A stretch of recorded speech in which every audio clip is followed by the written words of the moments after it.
In the deep dark hills of eastern Kentucky, that's the place where I trace my bloodline. And it's there I read on a hillside gravestone, said you will never leave Harlan alive.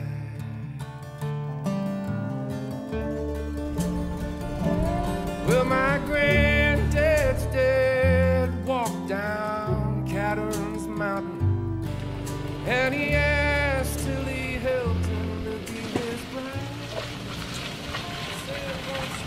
In January of 2017, I was invited to join the East Tennessee Overlanders and Bold Overland on an adventure into the deep, dark hills of eastern Kentucky. The timing couldn't have been any better, since we just happened to be visiting family in Tennessee at the time. So I called up an old friend who also loves overlanding and headed off for a much-needed weekend of adventure. After meeting up with the Knoxville, Tennessee members, we caravanned to the Kentucky border and joined the main group of overlanders.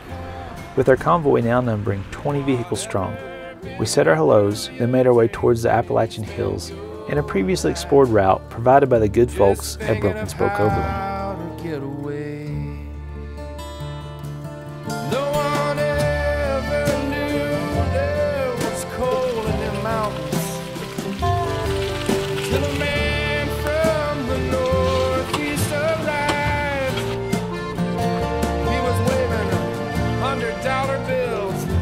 Said, I'll pay you for your minerals, but he never left Harlan alive.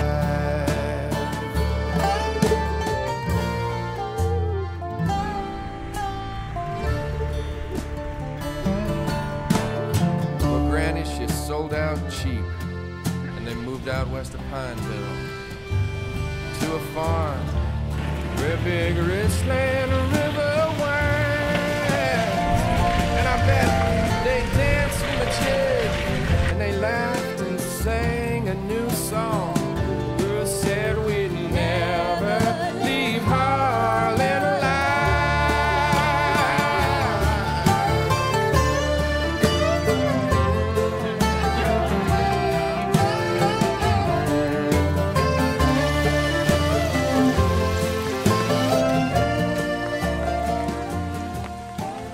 Steady rains over the past couple of weeks made even the milder portions of the trail a slippery mess, and it wasn't long before alternative traction methods were called into service. It's not always easy to swallow your pride and admit your mistakes when surrounded by a crowd of onlookers. But like it or not, I made a rookie mistake when attempting to climb this steep muddy hill by leaving traction control engaged. Thankfully, Tommy with Bold Overland pointed out that traction control should be off in these muddy situations, and the next attempt was a success. But he never left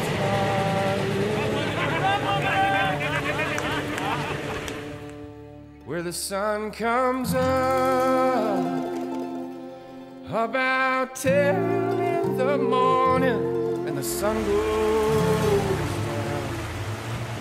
about 3 in the day, then you fill your cup with whatever bitter brew you're drinking, and you spend your life digging coal from the bottom of your grave, and the sun comes up about 10 in the morning, and the sun goes down, down, down. The rest of the group made it up the hill without much trouble, with the exception of Kurt, whose four-wheel drive would simply not engage. After moving his trailer to Billy's Bold Overland rig, he was able to make a run at the hill and get close enough for a tug to the top.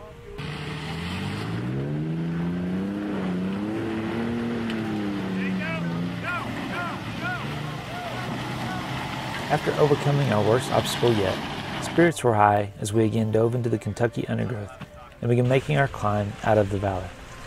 It wasn't long before the lead rigs came to a halt as the trail seemed to simply disappear into a wall of rock and trees.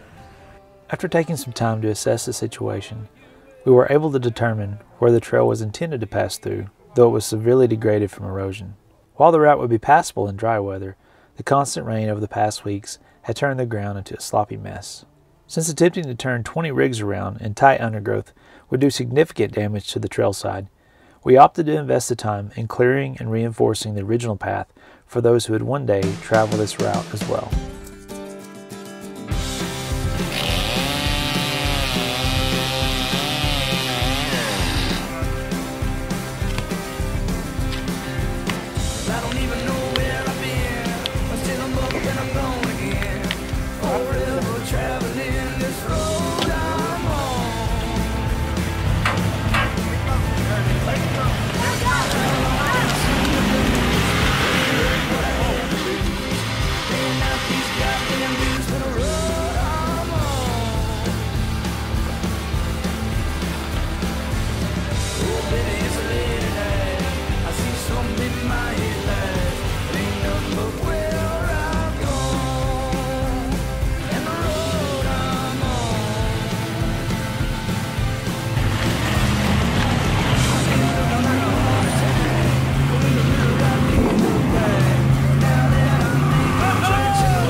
Got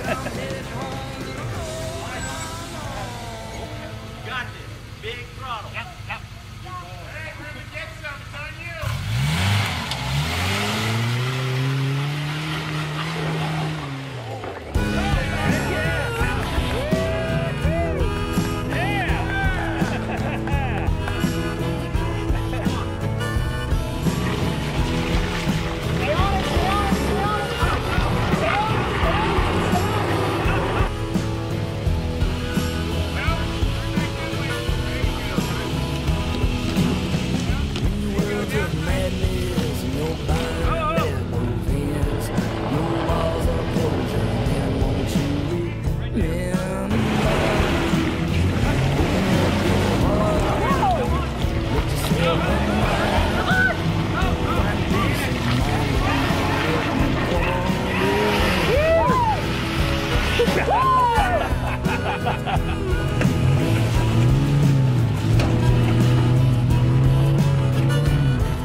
Easy. Yeah. If you're in full load, it makes sense. Yeah. Can I try intro? Yes. Hit it! Go! Go!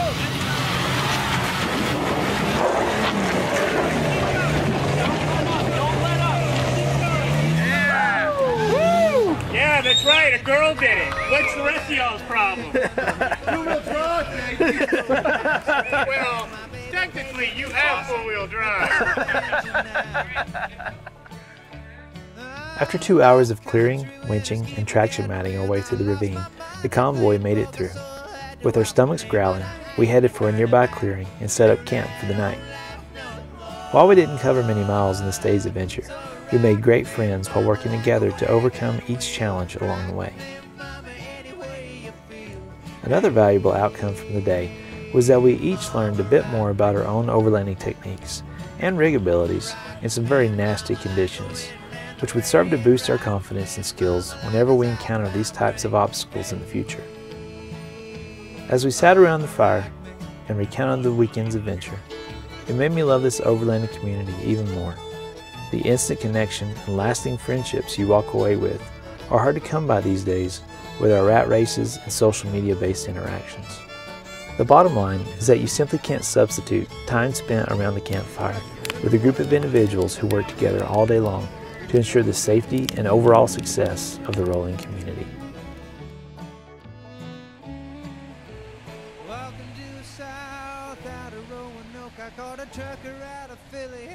The next morning, after a hearty breakfast, we parted ways and headed south to East Tennessee, carrying more than a few pounds of Kentucky mud with us. Lifestyle Overland would like to thank East Tennessee Overlanders and Bold Overland for inviting us to be a part of this event. We had an absolute blast. If you guys ever make your way to New Mexico, be sure and look us up so we can return the favor.